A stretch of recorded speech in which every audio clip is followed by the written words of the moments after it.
ഈ പ്രപഞ്ചത്തിന് ആയുസധികമാണ്. എന്നിരുന്നാലും ഇതിനുമുണ്ടൊരന്ത്യം. എപ്പോൾ, എങ്ങനെ എന്ന ചോദ്യത്തിന് ആർക്കും ഉത്തരമില്ല. എന്നിരുന്നാലും ഭൂമിയിലെ ചില സൂചനകൾ അതിലേക്കാണോ എന്നുവരെ തോന്നിപ്പോകാം. മനുഷ്യൻ പല ജീവജാലങ്ങളുടെയും നിരോധനത്തിനും വംശനാശത്തിനും കാരണമായിട്ടുണ്ട്. ഈ വംശനാശം സംഭവിക്കുന്നതിന്റെ ഭയാനകമായ നിരക്ക് ലോകമെമ്പാടുമുള്ള പരിസ്ഥിതി പ്രവർത്തകരെ ഒന്നടക്കം ആശങ്കയിലാക്കുകയാണ്. ജൈവവൈവിധ്യത്തിന്റെ നഷ്ടം താങ്ങാനാവാത്ത ഒരു നഷ്ടം തന്നെയാണ്. കാരണം അത് മനുഷ്യന്റെ നിലനിൽപ്പിനെയും കൂടിയാണ് ബാധിക്കുന്നത്. ഇന്ത്യൻ കഴുകന്മാരുടെ എണ്ണം കുറയുന്നതും മനുഷ്യരുടെ മരണവും തമ്മിൽ ചെറിയൊരു ബന്ധമുണ്ട്. ഇതിനെ ചുറ്റിപ്പറ്റിയുള്ള ഒരു പഠനമാണ് ഇപ്പോൾ എല്ലാവരെയും ഞെട്ടിക്കുന്നത്. ലോകത്തെ നിലനിർത്തുന്ന ജീവജാലങ്ങളിൽ കഴുകന്മാരും ചെറിയ പങ്ക് വഹിക്കുന്നുണ്ട്. ഇന്ത്യൻ കഴുകന്മാരുടെ വംശനാശം 5 വർഷത്തിനിടെ 50,000 ആളുകളുടെ മരണത്തിലേക്ക് നയിച്ചു എന്നാണ് പുതിയ പഠനം പറയുന്നത്. അതായത് ഡൈക്ലോഫെനാക് എന്ന മരുന്ന് കാരണം ഇന്ത്യൻ കഴുകന്മാരുടെ വംശനാശം 5 വർഷത്തിനിടെ 50,000 മനുഷ്യമരണത്തിലേക്ക് നയിച്ചതായാണ് കണ്ടെത്തൽ.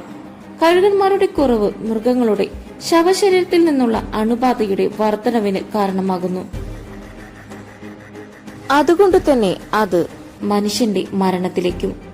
അമേരിക്കൻ ഇക്കണോമിക് അസോസിയേഷൻ ജേർണലിസത്തിൽ പ്രസിദ്ധീകരിച്ച the social cost of keystone special collapse evidence from the decline of vulture in India എന്ന വിഷയത്തിൽ നടത്തിയ പഠനമാണ് ഞെട്ടിക്കുന്ന ഈ വിവരം പുറം ലോകത്തെ അറിയിച്ചിരിക്കുന്നത്. മനുഷ്യജീവനുകളുടെ നഷ്ടത്തിനൊപ്പം ഇത് ഇന്ത്യക്കും വളരെയധികം നഷ്ടമുണ്ടാക്കിയിട്ടുണ്ട്. 2000 മുതൽ 2005 വരെയുള്ള രാജ്യത്തിന് $69.4 മില്യൺ അല്ലെങ്കിൽ പ്രതിവർഷം 58,621 കോടി രൂപയുടെ സാമ്പത്തിക നഷ്ടം സംഭവിച്ചു എന്നാണ് പഠനം പറയുന്നത്. ഒരു കാലത്ത് ഇന്ത്യയിൽ 9 ഇനം ഇന്ത്യൻ കഴുകന്മാർ കാണപ്പെട്ടിരുന്നു. ഇന്ത്യൻ കഴുകന്മാർ പ്രധാനമായും ചത്ത ജന്തുക്കളുടെ ശവശരീരങ്ങളാണ് ഭക്ഷിക്കുന്നത്. ചത്ത ജന്തുക്കളെ നീക്കം ചെയ്യുന്നതുകൊണ്ട് തന്നെ അവ ആവാസ വ്യവസ്ഥയിൽ നിർണായകമായ പങ്കുവഹിക്കുന്നു. ഇത് രോഗങ്ങൾ പടരുന്നത് തടയാനും സഹായിക്കുന്നു. എന്നാൽ കഴുകന്മാരുടെ എണ്ണം കുറഞ്ഞത് ശവശരീരങ്ങളിൽ നിന്നുള്ള ബാക്ടീരിയകൾക്കും അണുബാധയ്ക്കും കാരണമായി. ഇന്ത്യയിൽ 500 ദശലക്ഷത്തിലധികം കന്നുകാലികളുണ്ട്. അസുഖമുള്ള കന്നുകാലികളെ ചികിത്സിക്കാൻ ഉപയോഗിക്കുന്ന പുതിയ മരുന്ന് അവതരിച്ചതോടെയാണ് കഴുകന്മാരുടെ എണ്ണം കുത്തനെ കുറഞ്ഞത്. ഡൈക്ലോഫെനാക് എന്ന വില കുറഞ്ഞ നോൺ സ്റ്റിറോയിഡൽ മരുന്ന് കന്നുകാലികൾക്ക് വേദന സംഹാരിയായി നൽകിയിരുന്നു. ചത്തൊടുങ്ങിയ ഈ കന്നുകാലികളെ ഭക്ഷിക്കുന്ന കഴുകന്മാരും അധികനാൾ ജീവിച്ചില്ല. 1990കളുടെ പകുതിയോടെ കന്നുകാലികളുടെ ജഡം കഴിച്ച് 50 ദശലക്ഷം കഴുകന്മാരുടെ വൃക്ക നശിക്കുകയും അതോടെ ചത്തുപോകുകയുമാണ് ചെയ്തത് എന്നാണ് പഠനത്തിൽ പറയുന്നത്.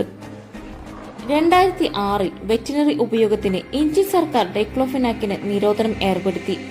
കഴുകന്മാരുടെ കുത്തനെയുള്ള മരണനിരക്ക് കുറഞ്ഞുവെങ്കിലും ചുരുങ്ങിയത് 3 സ്പീഷീസുകളുടെ എണ്ണം 99.9% വരെ കുറഞ്ഞുവെന്നാണ് പറയുന്നത്. ഈ തകർച്ചയാണ് ഏതൊരു പക്ഷി ഇനത്തിലെയും ഏറ്റവും വേഗതയേറിയ ജനസംഖ്യ തകർച്ചയെന്നും പറയുന്നു. മരുന്നിന്റെ വിൽപ്പന വർദ്ധിച്ചതോടെ കഴുകന്മാരുടെ എണ്ണം കുറയുകയും ഈ കാരണത്താൽ ഇവ ജീവിച്ചിരിക്കുന്ന പ്രദേശങ്ങളിൽ മനുഷ്യമരണം 4% വർദ്ധിക്കുകയും ചെയ്തു. ഇതോടെയാണ് കഴുകന്മാരും മനുഷ്യമരണ നിരക്കും തമ്മിലുള്ള ഈ ബന്ധം ശ്രദ്ധയിൽപ്പെട്ടത്. ഇന്ത്യ, പാകിസ്ഥാൻ, നേപ്പാൾ എന്നിവ ഉൾപ്പെടെയുള്ള ദക്ഷിണേന്ത്യയിലാണ് ഇന്ത്യൻ കഴുകന്മാർ പ്രധാനമായും കാണപ്പെട്ടിരുന്നത്. എന്നിരുന്നാലും ഇവ സാധാരണയായി പാറകളിലും മറ്റു സ്ഥലങ്ങളിലുമാണ് ജീവിക്കുന്നത്. പ്രജനനകാലം വ്യത്യസ്തമാണെങ്കിലും സാധാരണയായി നവംബർ മുതൽ മാർച്ച് വരെയാണ് ഉണ്ടാകാറുള്ളത്. തെക്കുകിഴക്കൻ ഏഷ്യയുടെ ചില ഭാഗങ്ങളിലും ഇവയെ കാണാറുണ്ട്. പുൽമേടുകൾ, വനപ്രദേശങ്ങൾ തുടങ്ങിയ തുറന്ന ഭൂപ്രകൃതിയിലാണ് കഴുകന്മാരുടെ ഇഷ്ടകേന്ദ്രം. 50 ദശലക്ഷത്തിലധികം പക്ഷികളുള്ള ഇന്ത്യയിലുടനീളം കഴുകന്മാർ ഒരു കാലത്ത് സർവ്വവ്യാപിയായ കാഴ്ചയായിരുന്നു.